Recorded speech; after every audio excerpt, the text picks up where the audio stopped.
Okay, everybody, hello and welcome to the presentation. Thank you so much for being here. And yeah, we're already dealing with nonsense on TikTok. Imagine that. Say it ain't so. Say it ain't so. Already. We haven't even started. I tell you what, guys, it just doesn't stop, does it? The devil does not stop working. The devil does not stop working. And that's just one of those things. Just what happens. It is what happens. Okay, everybody. So I appreciate y'all being here. And hello. Yeah, listen, guys. For those of you who are new, and I appreciate you telling me, just ignore them. Let me just make this very, very clear one more time. I really don't care what trolls say to me at all. Because number one, they're doing the work of the devil. Because if you troll, you don't have the Holy Spirit within you. Because if you truly had the Holy Spirit within you, then you don't troll others. You just simply don't. And so therefore, those who troll are just kind of saying, look, you're not spiritually clean. I've never trolled a person in my life. Why would I? Why would I go around trying to use my words to hurt another human being? That's demonic. That is absolutely demonic. And the sad part about this, in this world, we are normalizing abnormal behavior. Trolling is abnormal behavior. So, all right. Hello, everybody. Welcome to the presentation. And moderators, just let me know if it gets too bad on TikTok. I'm going to put sub chat on for the rest of the night, and I really don't care what anyone says. So just let me know if I need to put sub chat on. I will. Like that. I won't even give it a second thought. Won't give it a second thought. And it's a shame. People are always sending me messages constantly. You guys don't see it behind, but they're constantly sending me hate messages because I put sub chat on. I put sub chat on because of really disgusting and vulgar comments that are made during Bible study and night prayer. And so I have to put sub chat. Sub chat is for subscriber chat only. People who subscribe to the channel. The trolls won't subscribe. They just like to spread their venom. And so when it gets really bad, which is most of the time, we always have to put sub chat on. I'm not even 3 minutes into this presentation, and I'm already talking about this. It happens every single time. Every time. And this is right before Bible study.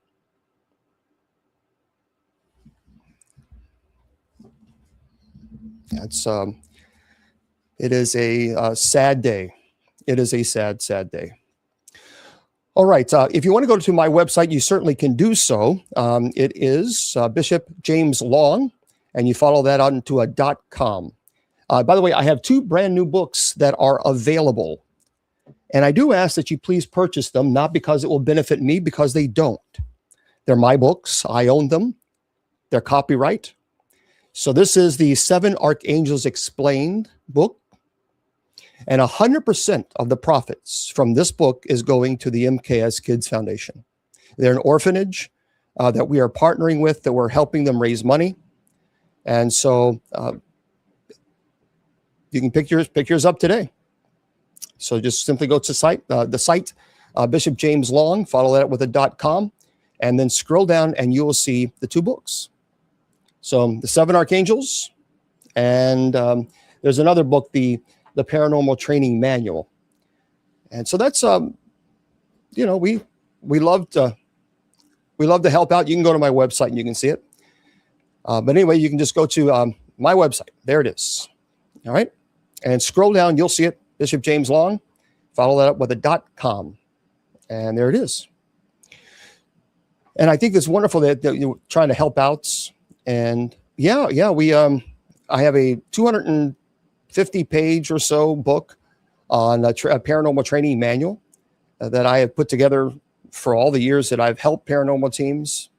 And again, 100% of the profits from both of those books, it is going to the MKS Kids Foundation. It is a doctor of ministry, Lucas.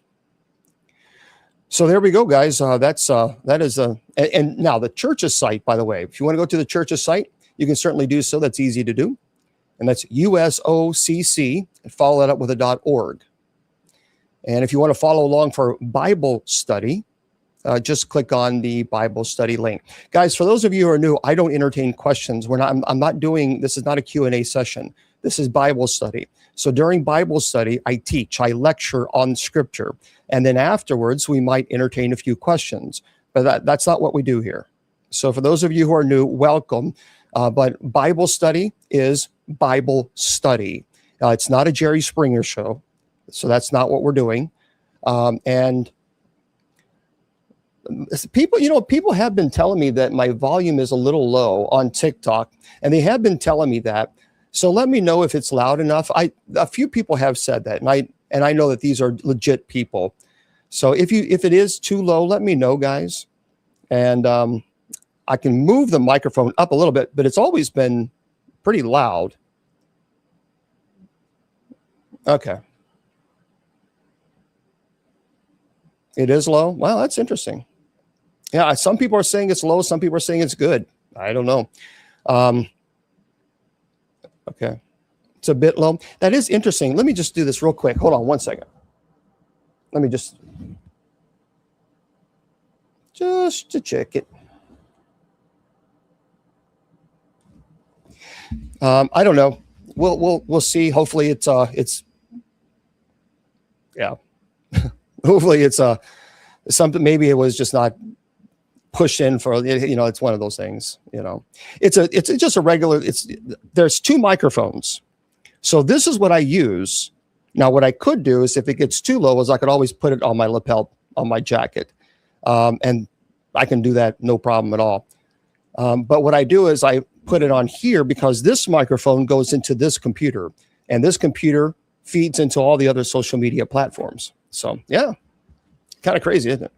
Kind of crazy.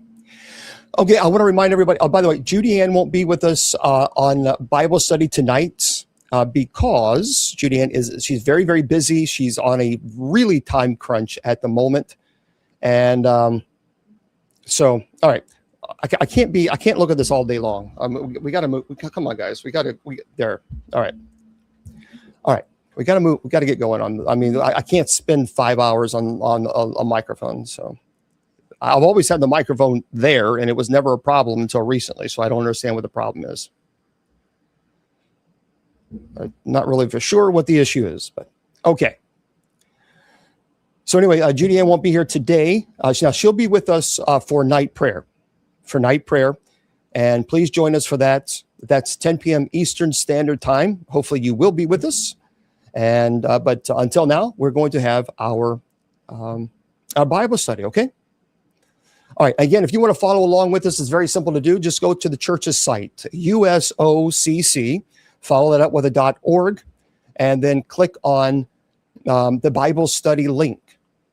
And then when you do that, you can click on today's date, and you can follow along as our reading. Again, I'm not entertaining questions. We're doing Bible study. We don't do paranormal stuff today. That's Friday. Today is Bible study. Okay?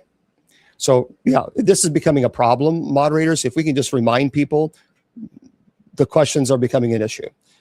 So in a moment, I'm going to turn chat off for everybody, because it's becoming a very, very a major distraction. All right. Oh, man.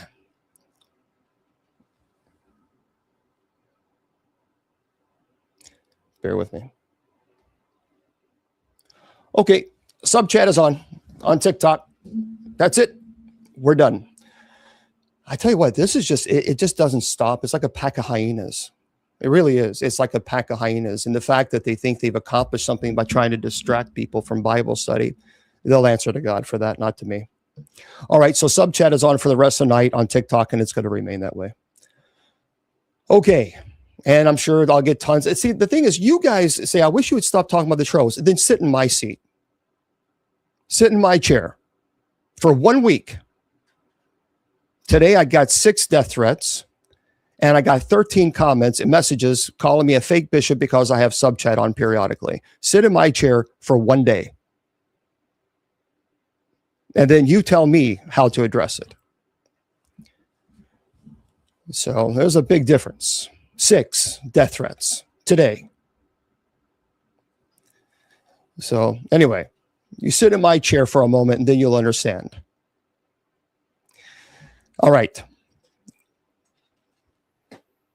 Yeah, ridiculous. But that's typical. That is typical. I don't know if there's ever been a day where I didn't at least get one. Yeah, I can't remember. I don't even think there's been a day.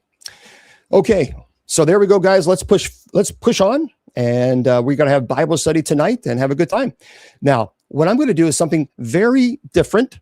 And normally we always ask Judy Ann or someone who is doing Bible study with me. They always read the first reading, but tonight we have a little bit of a recording.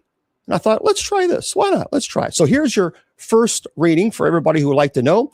Our first reading this evening is Genesis chapter 49, verses 2 and 8 through 10. Again, Genesis chapter 49, verse 2 and 8 through 10. And here's your first reading. A reading from the book of Genesis. Jacob called his sons and said to them, "Assemble and hear, O sons of Jacob, listen to Israel your father. Judah, your brothers shall praise you, your hand shall be on the neck of your enemies, your father's sons shall bow down before you. Judah is a lion's whelp, from the prey, my son, you have gone up. He crouches down, he stretches out like a lion, like a lioness, who dares rouse him up? The scepter shall not depart from Judah, nor the ruler's staff from between his feet, until tribute comes to him, and the obedience of the peoples is his." Excellent. And of course, if we were at Mass, we would say the word of the Lord. All right, let me break this down for you so you can get a better understanding of what all this stuff means. So what I always do in the first reading, I do first break it down in the verses, and then after that, we go into a deeper theological explanation. So verse 2 says, "Gather yourselves together that I may tell you what shall happen to you in the last days." So what's going on here? So Jacob, also called Israel, calls his 12 sons together to bless them before his death and to prophesy about their future and the futures of their descendants. So the phrase "in the last days," it points towards both their near future and a more distant, sometimes messianic future. Life has a long view at times. And Jacob's words, I think it reminds us that spiritual truths and promises aren't just for now, but they have lasting significance that connects generation and points towards God's ultimate plan, which is for us to be united with him. You know, the last days often makes us think about the future, but spiritually, it invites all of us to live with both hope and responsibility today. So being aware that our actions impact future generations and fit into a bigger divine narrative. And by the way, for those of you who don't know, 70 people have left on TikTok since I put subscriber chat on it because they can't troll. See, we can live intentionally, knowing that how we live now matters beyond our lifetime. And that calls us to cultivate faith and values and integrity as a legacy for those who can come after us, and to trust in God's long-term plan, even when the present is uncertain. Now let's go into verse 8. It says, "Judah, your brothers shall praise you. Your hand shall be on the neck of your enemies. Your father's son shall bow down before you." So what does that mean? Well, Jacob singles out Judah as a leader among his brothers. Judah will be praised and powerful, holding victories over enemies. And I think that passage lays a foundation for Judah's tribe's leadership in Israel's history that we certainly know. Remember, leadership in God's plan is linked to honor, responsibility, courage.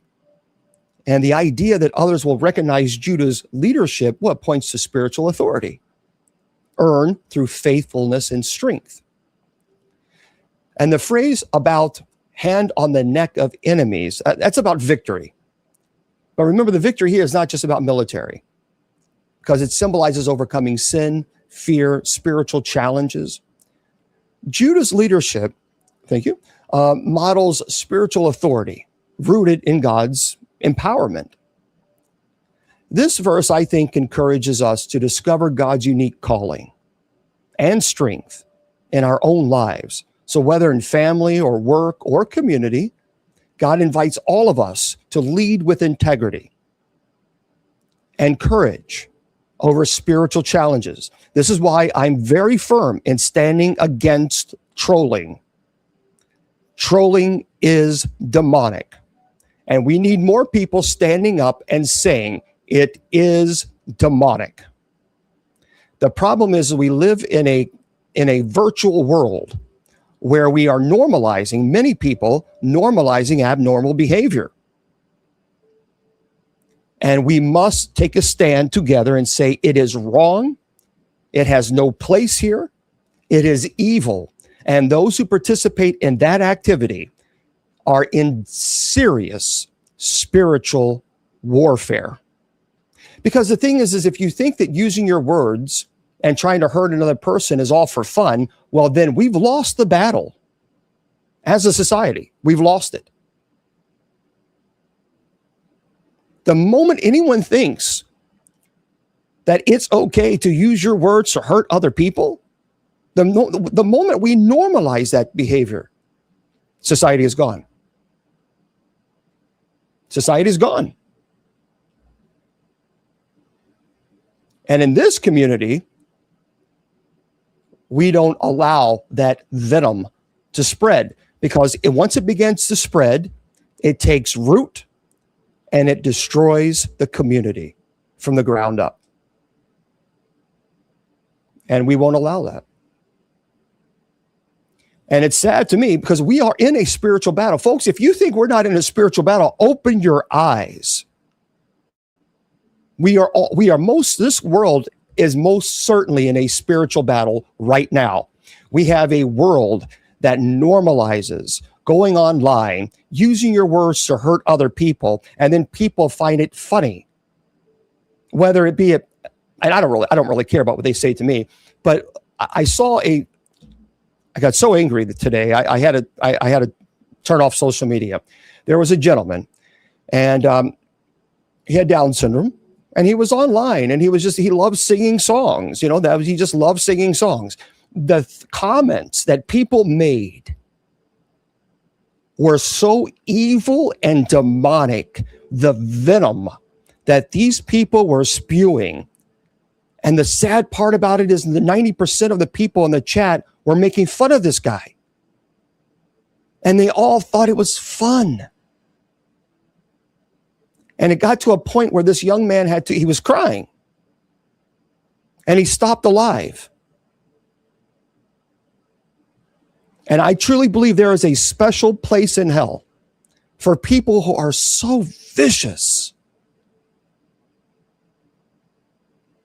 And 90% of the chat thought it was funny. Making fun of this young man who was just trying to entertain, having a good time. If you cannot see that social media is being used for demonic influence, then you don't understand spiritual warfare. And you must call it out. You must stand firm, just like an exorcist stands toe-to-toe against the demonic. When a person is possessed, an exorcist must stand toe-to-toe firm. Very thick skin, very thick spine, and stand toe-to-toe and look at the devil and say, not today, not today.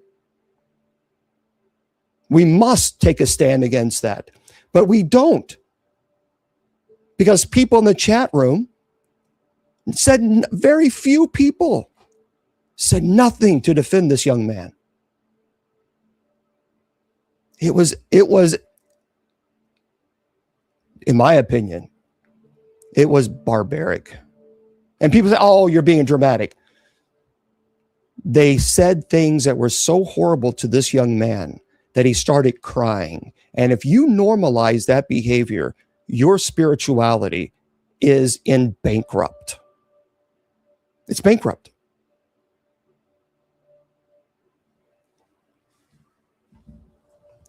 We got to be careful.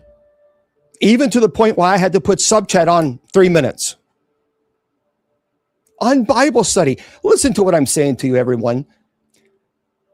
Clergy has to put subscriber chat on a social media platform 3 minutes Actually, I should have done it earlier. In starting Bible study. If that doesn't affect you, 3 minutes.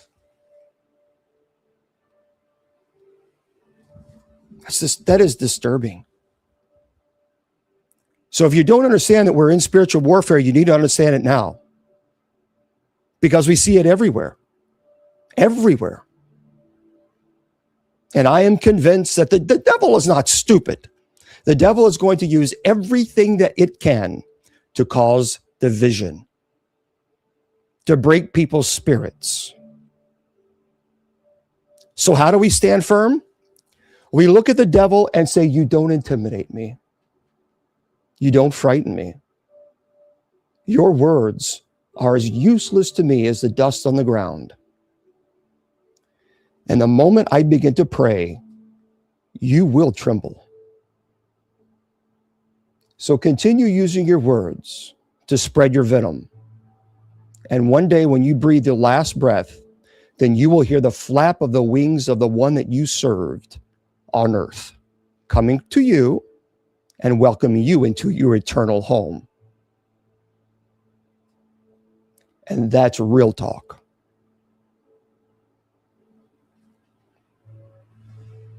That's how you do it. Stand firm. And for those of you who keep telling me, stop talking about trolls, shut up. You sit here. You sit in this chair. And then we'll talk. Verse 9, Judah is a lion's cub. From the prey, my son, you've gone up. He stooped down, he crouched as a lion and as a lioness. Who dares to rouse him?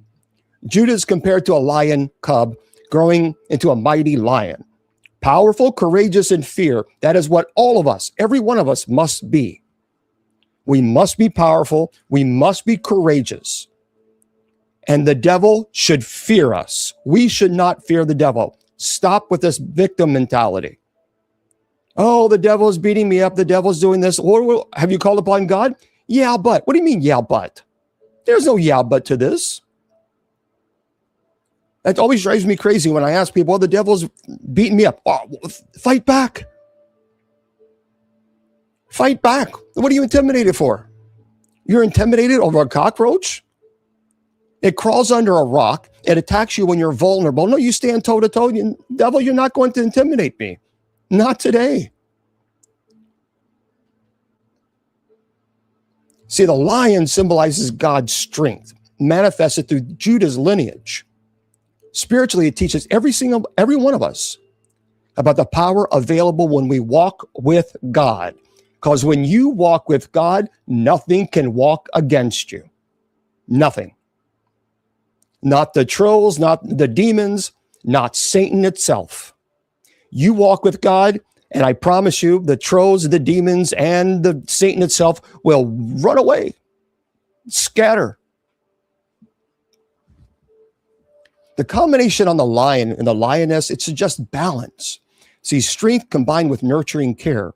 That hints that true spiritual power involves both might and mercy, courage, compassion. We have to cultivate that balance because spiritual maturity calls us to be strong and discerning, but also gentle and caring. So like a lion, our faith should be courageous and bold, but like a lioness, protective, nurturing. In verse 10, the scepter shall not depart from Judah, nor the ruler's staff from between his feet, until tribute comes to him, and to him shall be the obedience of all the people. So the prophecy foretells that leadership, symbolized by the scepter, will remain with Judah's line and culminate in a ruler who will receive tribute and even obedience from many people. That's a widely understood as a messianic prophecy, that Jesus, from Judah's lineage, will be the eternal king. Remember, God's promises are certain and they bring hope. Despite our challenges that we will face, God's sovereign plan for leadership and salvation through Judah's line will be fulfilled. And it was fulfilled. This points to Jesus, the ultimate spiritual ruler, who will gather his people into his kingdom. We all can trust God's promises. His kingdom will ultimately prevail. If you don't know, those of you who continue to follow the devil, let me give you a spoiler alert. The devil loses.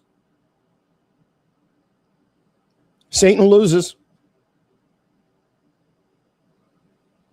And he lost with Jesus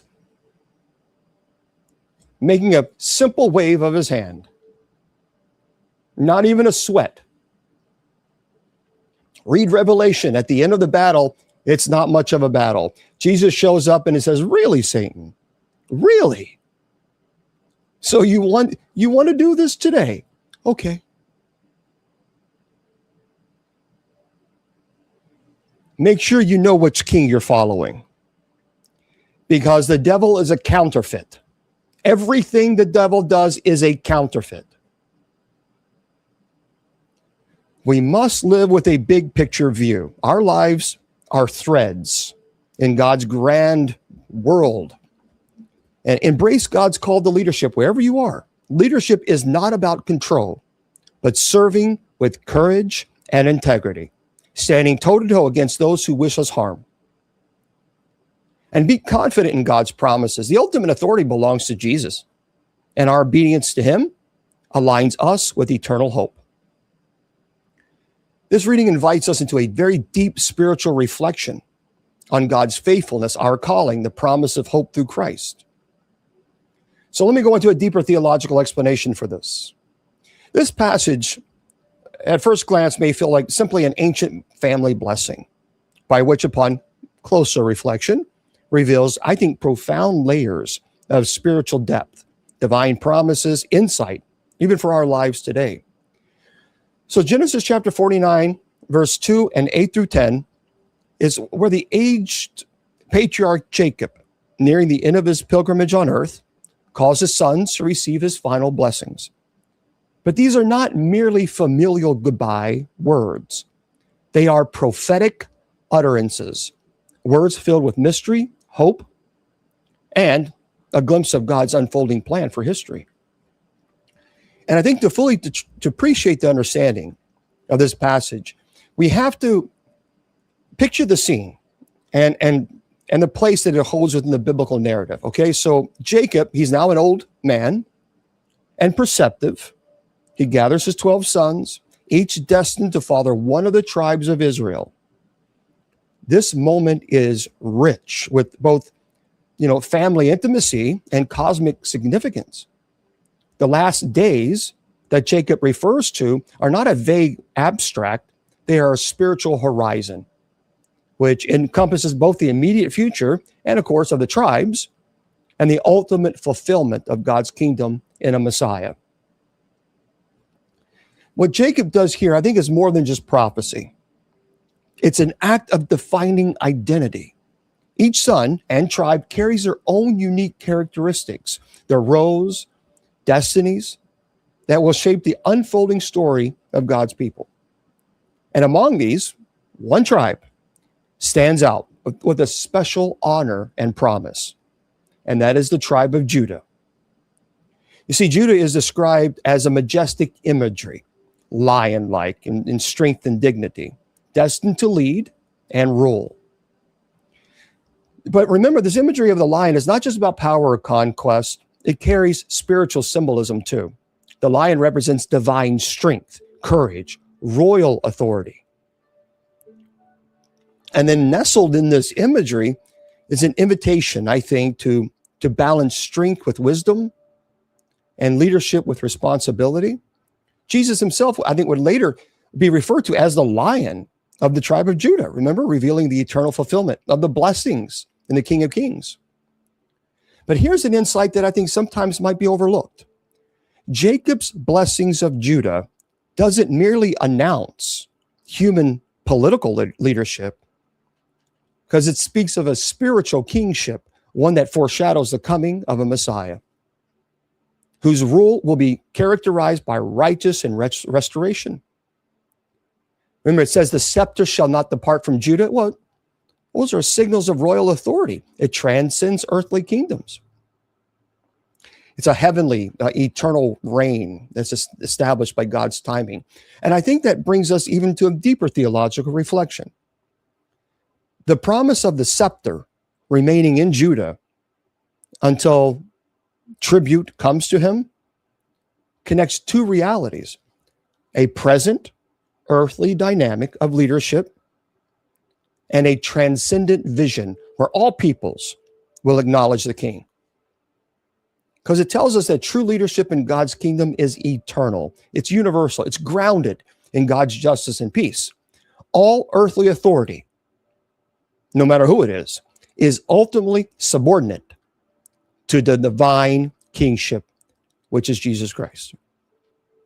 And firstly, the passage invites all of us to live with a sense of destiny and purpose that transcends our immediate circumstances. Look, like Jacob's son, each one of us carries a unique calling with God's grand plan. We're all participants in a larger story. We are called to live intentionally aligned with God's will, trusting that he is working through us, even when the fullness of that work is even beyond our sight. And then second, remember, Judah's lion imagery challenges us, you and me, to embody spiritual courage. It's a call to approach life's challenges, not with being timid, but with the boldness that comes from knowing that we belong to a divine kingdom that no one can take away. No one can take that away from you. No matter what troll and how narcissistic they think they are, they cannot take that away from you. Now, they may throw theirs away by judging and condemning you. That's their choice. But this courage, I think this courage, it's not reckless aggression. It's tempered by the recognition that leadership and strength, they're responsibilities. They are given by God for the service of others, not the judgment of others. And then thirdly, the enduring reign promise until tribute comes to him, it says, it reminds us that God's timing is perfect. Even in the waiting, even when earthly powers seem to dominate, we are assured of God's authority. It will not pass away. And that should encourage patience, perseverance, trusting in a sovereignty that most human systems can't grasp. And also consider the spiritual dynamic here about legacy. Jacob's final words, it shapes the identity and destiny of Israel's tribes. And by extension, the spiritual heritage passed down through the ages. So I think this invites all of us to ask this question, or several questions. What legacy are you building? Are you building a legacy of going around trying to hurt other people with your words? Boy, that's a great legacy. That's wonderful. You should be real proud of that. How do our words and actions and faith ripple forward into the lives of those who come after us? And finally, I think perhaps most profoundly, the passage draws our attention to Christ, the ultimate fulfillment of Judah's lion-like kingship. In him, we see the perfect balance of strength and gentleness, power and compassion, judgment and grace. So how can we live these truths? Well, look, we can live with hope. Even when life feels fragmented or confusing, God's grand design is unfolding. Our daily faithfulness joins an eternal story. So friends, we can cultivate courage, not arrogance, but the steady confidence to face hardship. Speak truth when you see it. When you speak against evil, serve others as heirs to Christ's kingdom. We can embrace humility, recognizing that true authority does not come from force or dominance, but from submission to God's will, just as Jesus modeled. Now let's go into our second reading, everybody. Our second reading is technically, it's not a reading. It is a psalm. It's a responsorial psalm at Mass. Yep. Thank you very much for the gifts. I appreciate that, guys. Appreciate you guys. And it's interesting because people keep showing up on TikTok just to see if I have sub chat off so they can come in and troll. And then what they do is they realize that I have sub chat still on, and then they leave. Just letting everyone know that. I clearly see what's happening. Pathetic. All right, it's Psalm 72, verse 1 through 4, 7 through 8, and 17. That's what they do. They come in. Did he turn them off yet? Did he turn them off? Did he turn sub chat off so we can come in and show that we're a Jerry Springer mentality? Nope. Psalm 72, verse 1. Give the king your justice, O God, and your righteousness to your royal son. So the verse is a prayer asking God to grant the king justice and righteousness, the qualities that make a great a leader. Well, let me read it first. Yeah, let's read it first, and we'll go from there. Give the king your justice, O God, and your righteousness to your royal son. May he judge your people with righteousness and your poor with justice. May he endure as long as the sun, as long as the moon, through all generations. May he defend the cause of the poor of the people, give deliverance to the children of the needy, crush the oppressor. In his days may the righteous flourish and peace abound till the moon be no more. And may he have dominion from sea to sea and from the river to the ends of the earth. And may his name endure forever. His fame continue as long as the sun. May people be blessed in him. All nations call him blessed. Of course, we wouldn't say the word of the Lord because it's not a reading. I wonder who this reading is speaking about. What do you think, guys? I mean, the first verse, give the king your justice, O God, and your righteousness to the royal son. Well, the verse invites us to remember that all authority is ultimately under God's judgment, and spiritual power is linked to God's justice. And that challenged us to seek God's justice personally, not just externally. In verse 2, may he judge your people with righteousness and your poor with justice. So the prayer continues. It emphasizes that true justice includes caring for the poor and the vulnerable. Because spiritual leadership entails protecting, uplifting those who are marginalized or powerless. God's justice is deeply compassionate and inclusive. By the way, poor here, it means more than just economic poverty. It also points to the oppressed, the forgotten, those struggling spiritually, those who are constantly attacked by the religious elitism, or those people who think they're righteous judgment. There's going to be a lot of people. That's why Jesus said, there'll be many people, Lord, Lord, did we not prophesy in your name? And Jesus said, I know you not, depart from me, you evildoer. Well, who do you think he was talking to? He's talking to the people who use righteous judgment, thank you very much, to judge other people. I'm telling you, I tell you now, there's one thing we know for absolute certain, several things, but one of the things we know for 100% certain, Jesus, he did not like people who judge others at all. In verse 3, may he endure as long as the sun, as long as the moon, through all generations. So the verse expresses a desire for the king's reign, and by extension, God's rule, to last forever. True spiritual authority and impact endure beyond a moment of a lifetime. So God's kingdom is eternal, and living in by his ways leaves lasting fruit. And by the way, the sun and moon symbolizes constancy. It's a rhythm on which life depends. God's righteousness brings stability and order to a very chaotic world. In verse 4, may he defend the cause of the poor, of the people, give deliverance to the children of the needy, and crush the oppressor.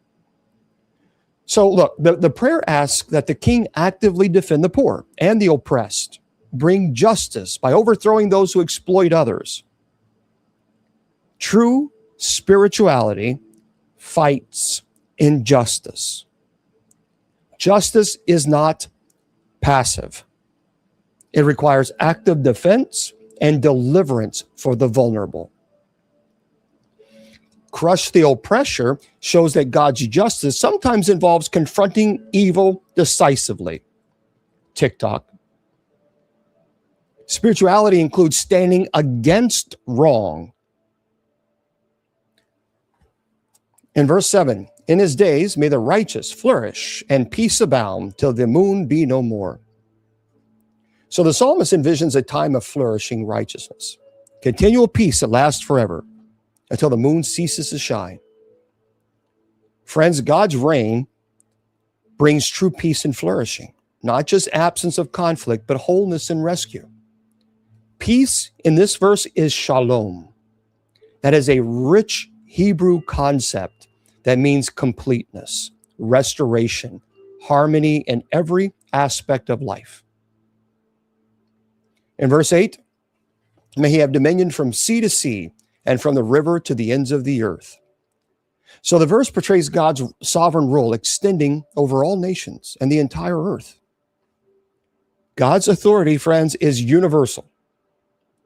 Spiritually, no part of life or the world is outside of God's reach or care. And this calls us into global spirituality, not just local or personal faith, but participation in God's worldwide mission.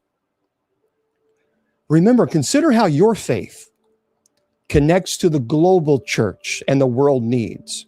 What we're doing here for the MKS Kids Foundation and our community, it is profound. In verse 17, may his name endure forever. His fame continue as long as the sun. May people be blessed in him. All nations call him blessed. Thank you for sharing. So the psalmist prays that the king's and ultimately God's name and reputation will last forever, bringing blessings to all people.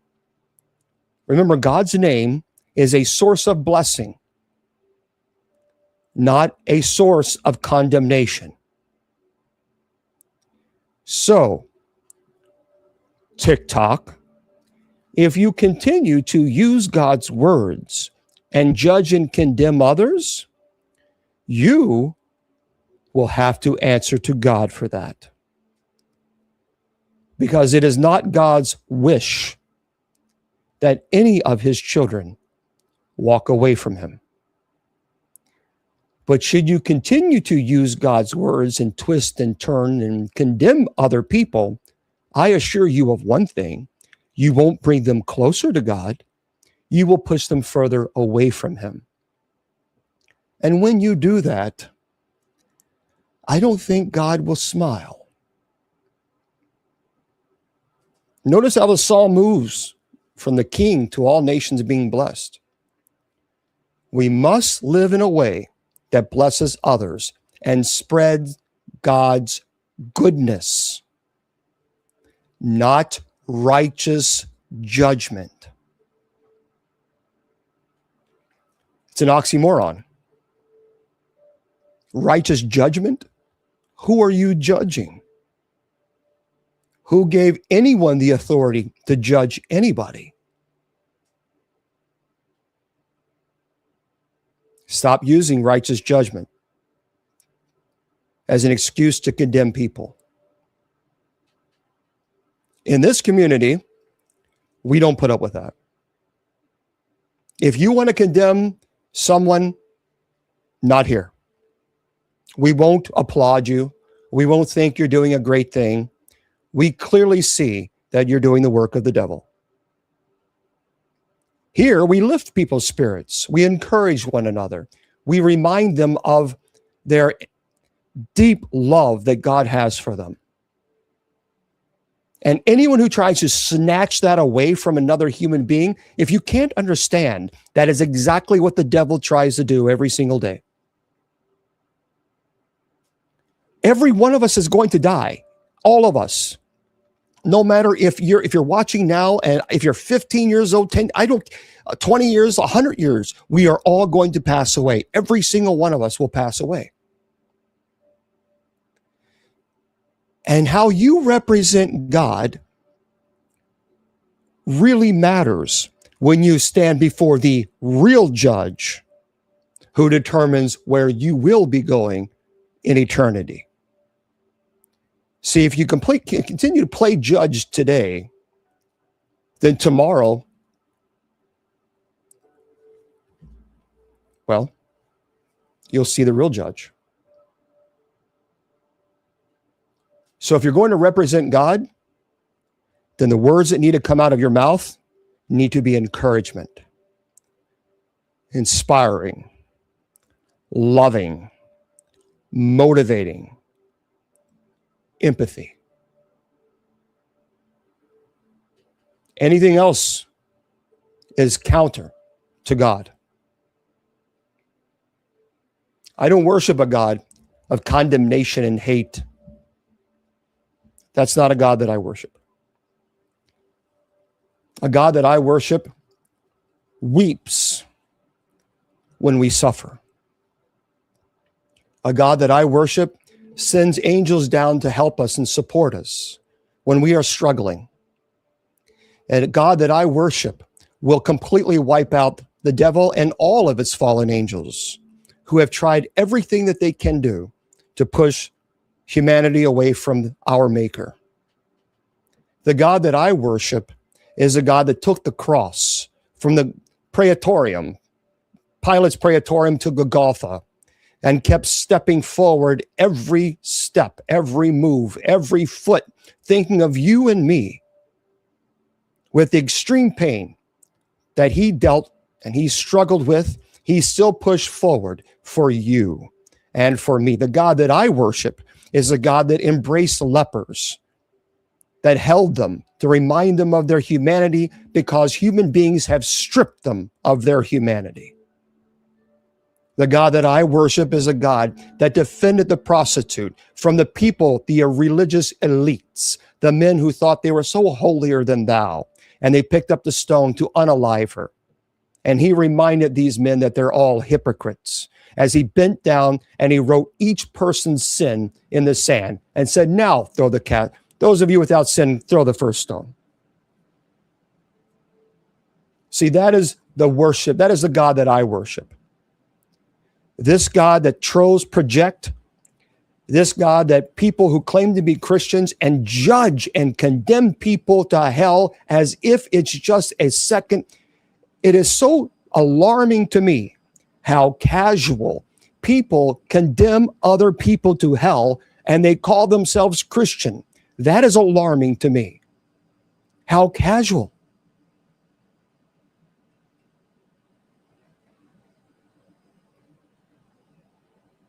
That is not Christianity.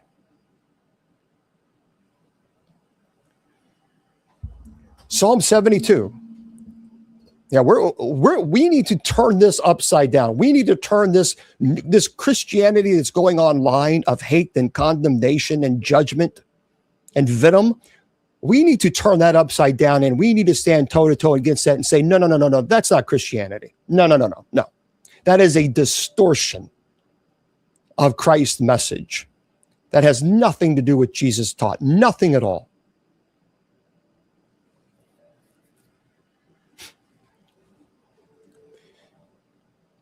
Let's go into our gospel reading. And allow me to play this now for you. And here we go. An account of the genealogy of Jesus the Messiah, the son of David, the son of Abraham.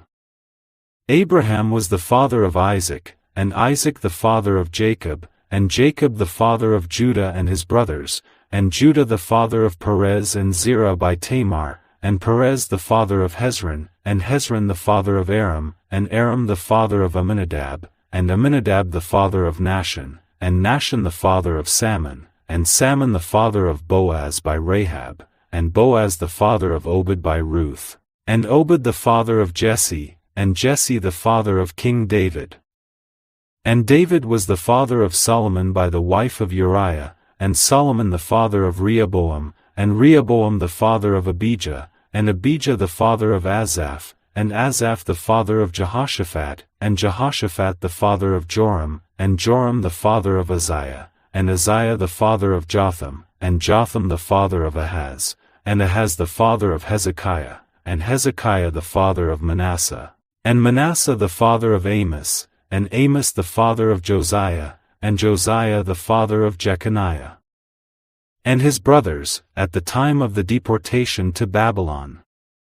And after the deportation to Babylon, Jeconiah was the father of Salathiel, and Salathiel the father of Zerubbabel, and Zerubbabel the father of Abiad, and Abiad the father of Eliakim, and Eliakim the father of Azor, and Azor the father of Zadok, and Zadok the father of Achim, and Achim the father of Eliud, and Eliud the father of Eleazar, and Eleazar the father of Matthan, and Matthan the father of Jacob, and Jacob the father of Joseph the husband of Mary, of whom Jesus was born, who is called the Messiah.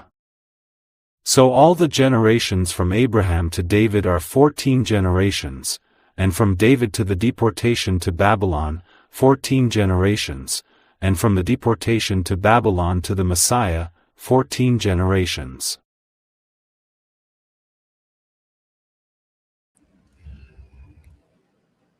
So there. Nanny, nanny, boo-boo. It's very interesting. You see the genealogy. There are people that would say, aha, but Luke has a different genealogy than Matthew, so therefore it invalidates. No, sunshine, it doesn't invalidate. You have one genealogy for Mary, and you have one genealogy for Joseph.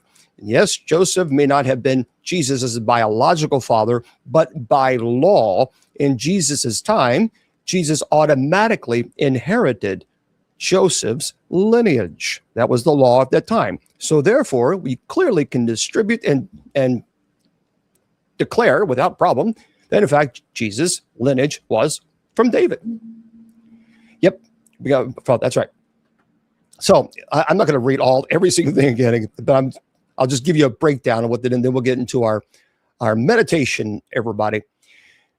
Okay, so this is a genealogy of Jesus, tracing his lineage from Abraham through King David down to Joseph, the husband of Mary. While genealogies may seem like a long list of names, a passage is filled with rich significance. Okay, so let's do this. First one, basically, it sets the stage. Jesus is introduced as the promised Messiah, the descendant of both David, the great king, and Abraham, the father of Israel. It reminds all of us that Jesus fulfills God's covenant and promises. Our faith, friends, is rooted in God's faithfulness across generations. This verse encourages us to see our spiritual journey as part of a larger story. God's plan doesn't start or end with us, but it flows through history. So like Jesus, our lives have meaning within God's unfolding purpose. Now, for those of you, I do understand that President Trump is going to give a presentation from the Oval Office to the nation tonight. From my understanding and some friends that I have in DC, it's pretty much going to be this is what we've accomplished this year. So that's, from my understanding, that's going to be the presentation. So I don't know if you want to leave Bible study, but if there's anything of great importance, I will know because they'll send me a text. But that is what I understand. Tonight it's going to be like, hey, look, this is what we've accomplished. Whether you like Donald Trump or not, that's not the point we're doing here. I just want to give you guys a heads up on that. So verse 2 through 6. So Matthew lists ancestors like Abraham, Isaac, Jacob, Judah, David, Solomon, and notice God's grace in the mix. So Solomon's mother was Uriah's mother. It's a story tied to sin and repentance. Remember David's affair with Bathsheba. This teaches us a lesson, doesn't it? God's plan works through imperfect people and messy situations. None of these figures were flawless, yet God used them powerfully. And verse 7 through 11, the section chronicles the king of Judah, including times of faithfulness and failure. And the mention of the exile to Babylon is significant. It's a national disaster at the moment of deep judgment. Even in dark seasons, God's purpose remains active. The exile represents tough times when consequences come, but also when renewal begins. And verses 12 through 16, the genealogy concludes with the post-exile period leading to Joseph, the husband of Mary, highlighting the fulfillment of God's promises in Jesus' birth. And verse 17, of course, it summarizes the genealogy in 3 groups of 14 generations. That signifies order and God's purpose. So God's plan is not random. It's carefully ordered. And that invites all of us to trust that even when life feels chaotic, God is orchestrating events and our lives according to his perfect will. See, you got to look at this genealogy as God's grace story. This list is less about human perfection and more about God's faithfulness despite our flaws. Because our spiritual identity is grounded in God's grace, not in our achievements. And also, this teaches us that God does work through scandal and hardship. Because it mentions the inclusion of the wife of Uriah, Bathsheba. And the exile emphasizes that God uses scandal and suffering for his purposes. So this should encourage all of us who feel broken or ashamed to see ourselves as we're all in God's plan. And Jesus' identity is deeply rooted. And the genealogy shows Jesus isn't an isolated figure. He is the culmination of promises in history. I think we can all understand that your life, our life, fits into God's bigger story. Trust that he is working through you to fulfill his promises.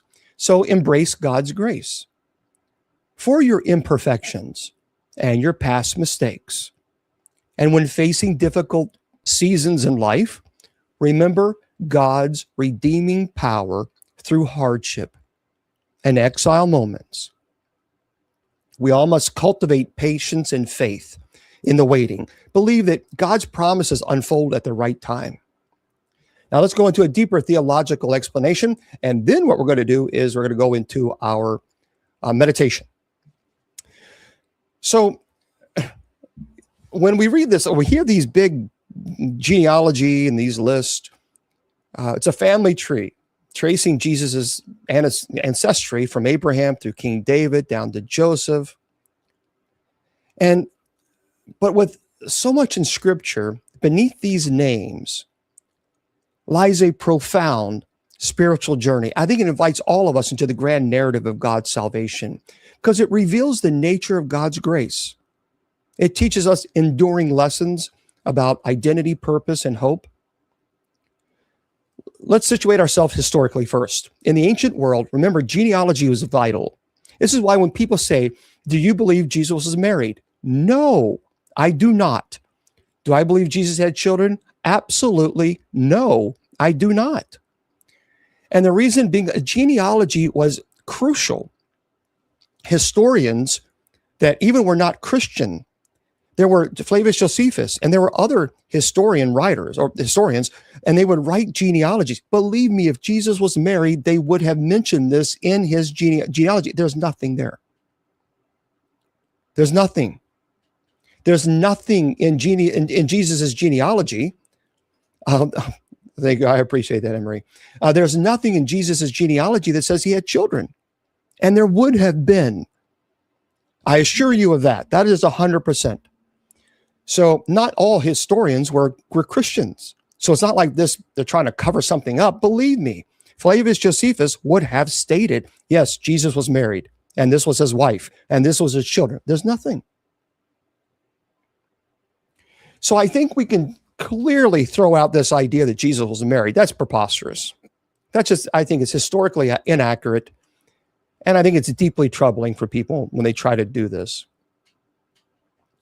So remember, to say someone was son of David or son of Abraham, it wasn't just about biology. It meant about being a part of a covenant relationship with God, being connected to a people through whom God promised to bless the whole world. So Matthew begins, obviously to ground Jesus' identity firmly within the sacred lineage. He doesn't introduce Jesus starting from his ministry or even his miraculous birth story, but with his roots that run deep into the faith and history of Israel. And the genealogical list here is a bridge between the Old Testament promises and the New Testament fulfillment. It announces that Jesus is the long-awaited Messiah, in whom God's promises are not only remembered, but they're radically fulfilled. Consider this. The genealogy includes heroes like Abraham and David. They're also flawed.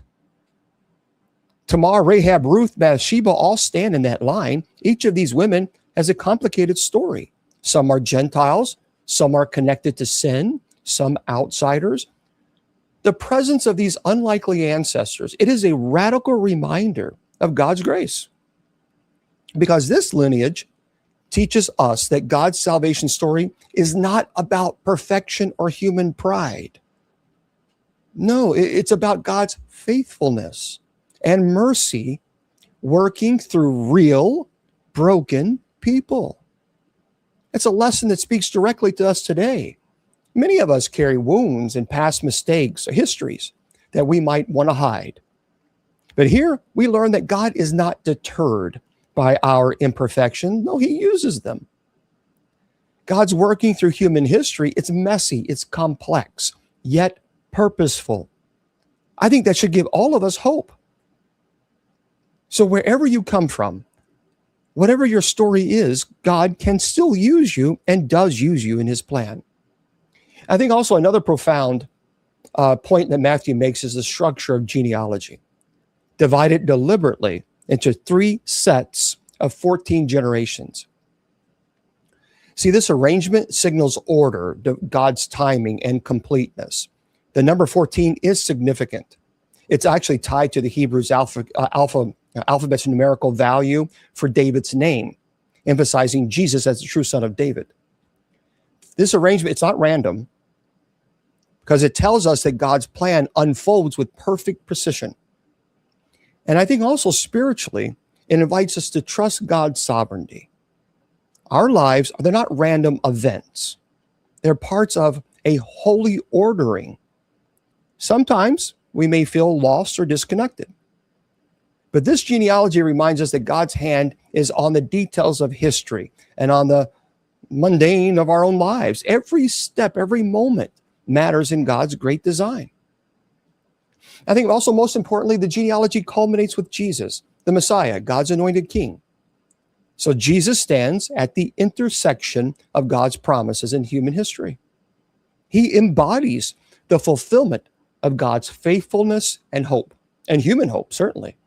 And through him, the covenant made with Abraham, the promises of David, the longing of the exile, they're converged, they're all realized. So what does it mean for you? First, it means that our faith is not abstract. It's not disconnected from real life. It flows from a lineage of God's mercy and involvement with humanity in all its complexities. We find our place in this story not by perfection, but by grace. And second, I think it encourages all of us to embrace our own story, trusting that God is working even in places in our brokenness and uncertainty. And like the ancestors of Jesus, our lives filled with struggles and maybe mistakes, they're not sidelines. They're integral to God's plan. And third, I think also it invites us to live with patience and hope, knowing that God's promises are sure, his timing is perfect. And just as the long generations led to the Messiah, our waiting and journey towards God's fulfillment, they're purposeful. So reflect on your life in light of this. How does knowing God's faithfulness across generations change your perspective on your challenges? And what does it mean to you to be a part of this ongoing story of grace? Remember, this genealogy is not just a list. It is a message that shimmers with hope and grace and promise. It calls all of us to see ourselves at work in God's kingdom, to walk forward, trusting that no story of ours is too broken for redemption, and no moment wasted in God's plan. So we should all embrace our place in God's story with faith and courage, knowing that Jesus, our Messiah, is the fulfillment of all God's promises and the solid foundation of our hope. And may Almighty God bless you in the name of the Father, and of the Son, and of the Holy Spirit. Amen. Okay, let's get into our meditation, shall we? We always do a meditation segment, and we always try to do that at the end. And I think how fitting it is that I chose this meditation to put together, which is really interesting. I want to share that with you. So, everyone, this is what I need you to do. Right now, we're going to turn off chat on TikTok. I appreciate the gifts I do. So thank you guys, but we're going to turn chat off. What I'd like for you to do now is don't worry about chatting. Don't worry about liking. Don't worry. No gifts. I just want you to be in this moment, okay? Because we certainly need a lot more meditation and calm in our lives. So before beginning, make sure you're comfortable. If you're comfortable where you are sitting, or if you're laying down, just be comfortable. If you need to turn the lights down, whatever you need to do to put yourself in a meditative state of mind. Okay. Take a deep breath in through your nose, filling your lungs completely. Hold that breath for a moment, and now slowly exhale through your mouth, releasing any tension or stress. With every breath, allow yourself to sink deeper into relaxation. Breathe in deeply again, filling the air. Feel your chest, and as you breathe out, let go of any worries, distractions. Imagine each breath as a wave washing over you, carrying away any tension, leaving you feeling lighter and more at ease.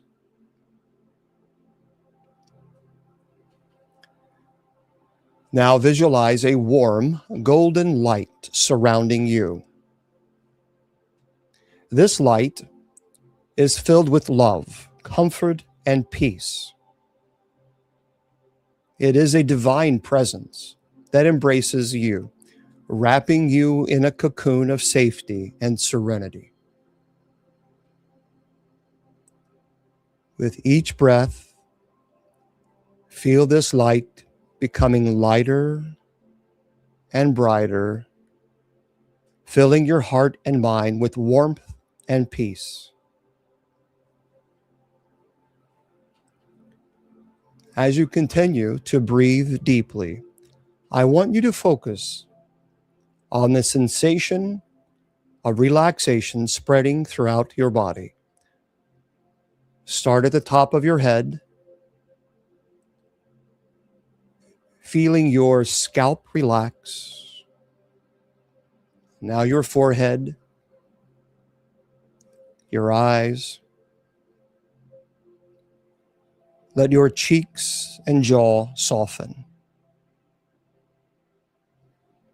Allow this wave of relaxation to flow down your neck and shoulders, releasing any tightness.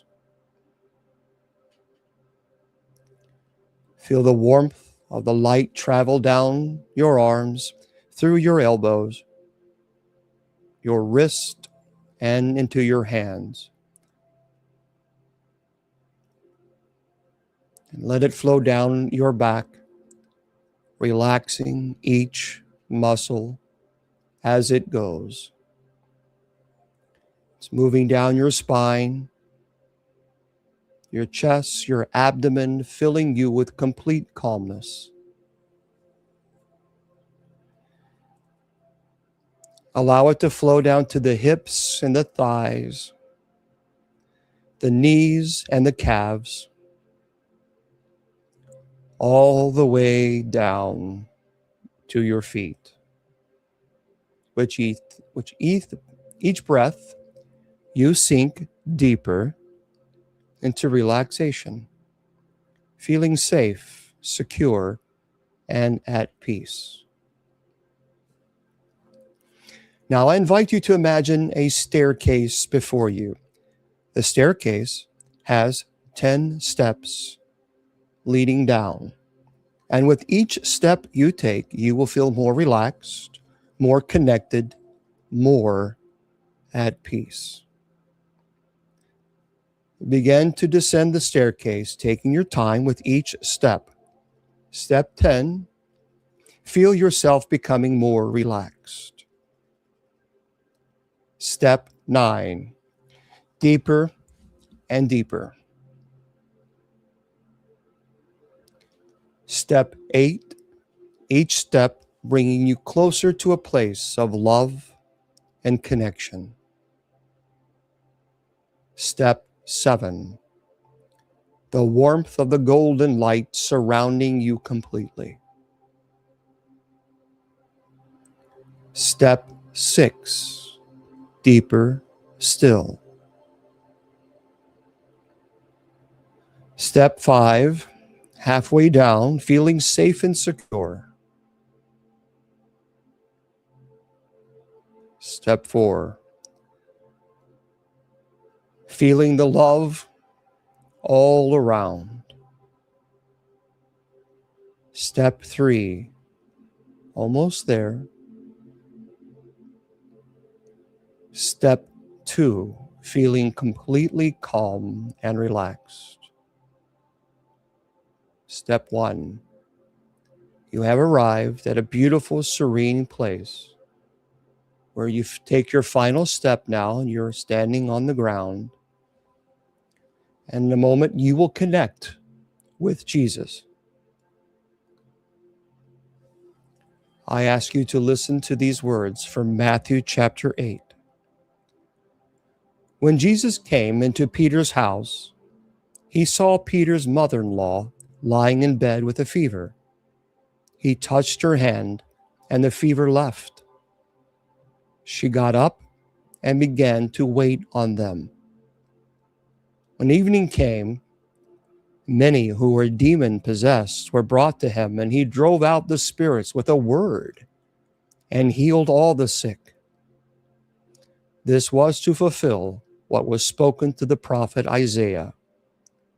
He took up our infirmities and bore our diseases.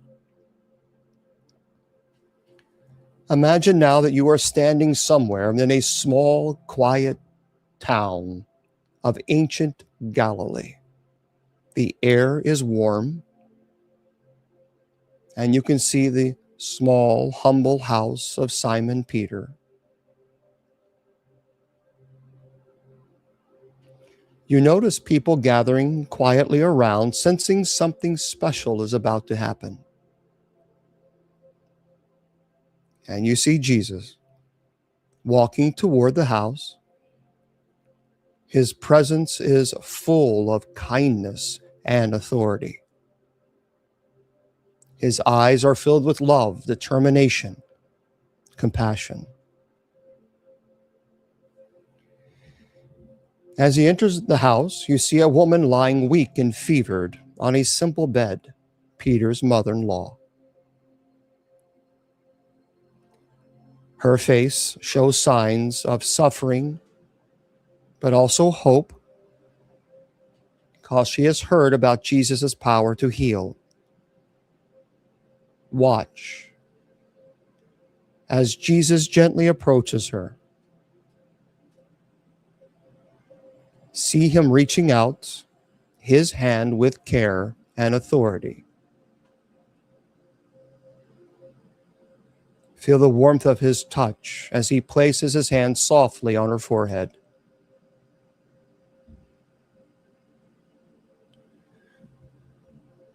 Notice now how her muscles relax instantly, her fever leaving her body. Her eyes opening with new life and energy. See her sitting up, feeling fully restored, her energy flooding back and smiling, grateful. The simple power of Jesus' touch has completely healed her.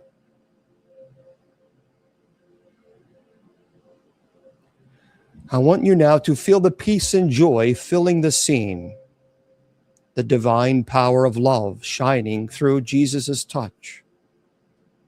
You have witnessed a miracle. Feel the awe and the deep kindness of Jesus in this moment. And as everyone is smiling, Jesus turns his loving eyes toward you. His eyes are gentle, full of understanding and care. You have direct eye contact with your Savior. And know that Jesus in this sacred scene listens with open compassion and love. And in this moment, you don't see anyone else in the house or the scene. It is just Jesus and you. No one else is there. This is your private moment with Jesus.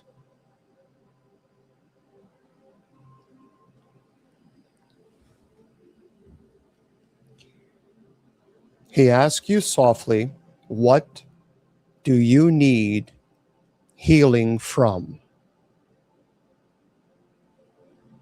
Take a moment now to listen inwardly. Perhaps you carry wounds that you do not often speak of, perhaps at all. Fears, doubts, grief, pain, mistakes, shame. Bring these feelings into your awareness now. Now is the time to tell Christ what you need healing from. This is a time to be completely transparent, open with him. You do not feel his judgment, but rather you only feel his love and desire to grant you complete forgiveness. Now speak to him and tell him what you need healing from.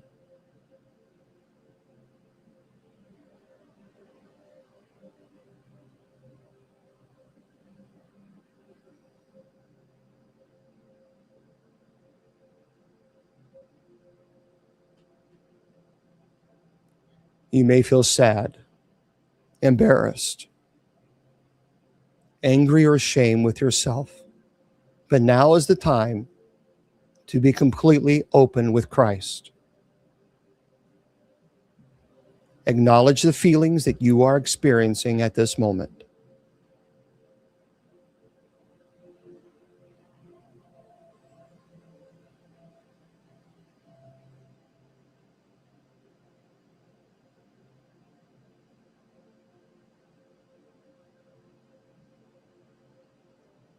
If you are looking away from Jesus because of perhaps embarrassment or sadness or shame, Jesus is now asking you to look directly into his loving eyes. Feel the warmth of his love begin to flow toward you, healing all of your wounds, soothing all of your pain, filling your heart with calm and compassion.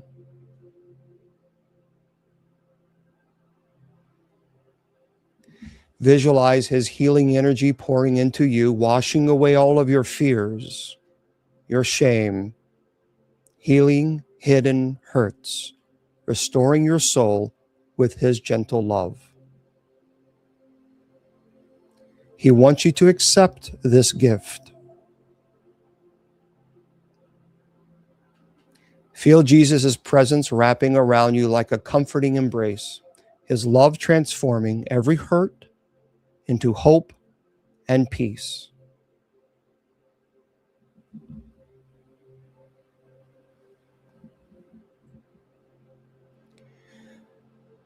And Jesus says to you, my beloved child, Do not carry shame or anger within you. My eyes tell you that my love for you never ends. The mercy that loves and flows endlessly. I want you to know with all your heart that my love for you is vast beyond measure, deeper than any mistake, stronger than any shame or regret you hold. There is nothing you have done that can separate you from my grace, because my mercy is limitless. I cherish you. With all of your wounds, imperfections, more than what words can say.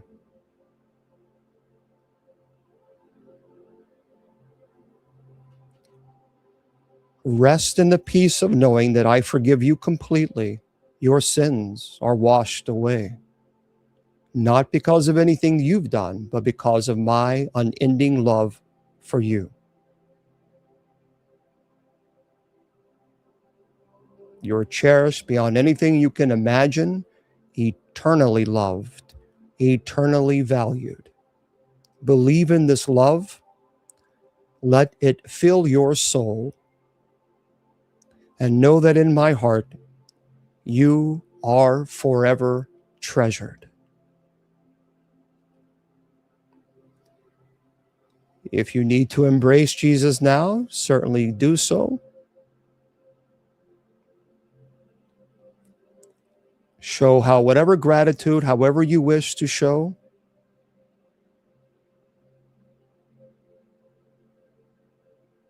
You are free from the guilt, the pain, the shame.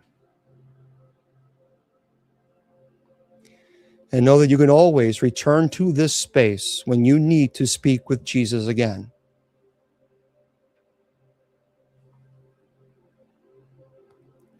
But now it is time to take a deep breath. Feel the love and healing still within you, a gift from Jesus that you carry with you always. And I want you to begin now to bring your awareness back to the present moment. Feel the surface beneath you supporting you. You become aware of the sounds around you, perhaps the gentle hum of the room. And I will count from 1 to 5. And with each number, you will become more alert, more awake, feeling refreshed, at peace, and loved. 1, becoming more aware of your surroundings. 2, feeling energy returning to your body. 3, becoming more alert. 4, begin moving your fingers and toes gently. And 5, open your eyes, fully awake, feeling renewed and filled with God's love.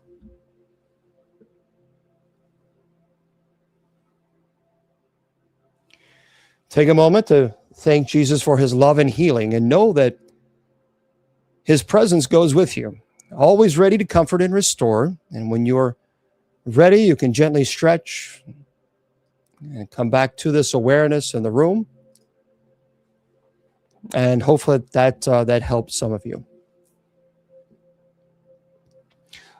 Okay, so we'll turn chat back on for everybody since we're about to end. It's a shame that we couldn't open it up to everybody permanently, but that's just the way it goes. So for those of you who are listening to this on podcasts, I say good night to you guys and thank you for listening. I want to remind everybody, don't forget that this is all podcasted, so you can always go back and listen to this again at a future date. So what you need to do is just simply go to bishopjameslong.com. Matter of fact, let me do this right now so I don't make a mistake. Bible study and meditation. 1 second. And you'll see what, just go to Bishop James Long, follow it up with a .com. And what you do then is scroll down to where it says official social media links. And you click on Spreaker and then Bible study. Okay? All right, so hang tight, TikTok. It's uploading now, and there it is. It has now been uploaded. Good. For those of you listening on all the other social media platforms, remember, we're going to have night prayer in about 20 minutes from now, so hopefully I'll see you guys soon. Until then, may God's blessings be upon you, your family, and your friends. And I look forward to seeing you guys in about 20 minutes for night prayer. All right? God bless.